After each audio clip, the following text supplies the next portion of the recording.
تديني خشنه شويه، ده او ده مفيش مشاكل يعني حلو، بس انا بفضل بصراحه تبقى ناعمه كده. هنعمل ايه؟ هنفرش شويه كده، نحط شويه كده في الصينيه، في صينيه حلوه طبعا منضفين ايدينا.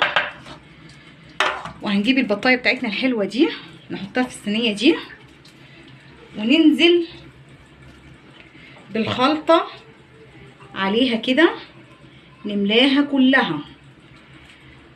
هي اصلا الخلطه كلها ريحتها حلوه. بصي نملاها كلها، وبعد ما ايه املى البطايه بالتتبيله دي من جوه ومن بره، هبدا ان انا اشغل الشوايه بتاعتي واحطها تحتيها، وبعد كده اقلبها الجنب التاني واقلبها من ظهرها، واقعد اقلب فيها لغايه ما تديني لون الشوي الحلو بتاعنا. اللي ما عندهاش شوايه يا جماعه في الفرن عادي، اسخن الفرن حلو قوي قوي واحط البطايه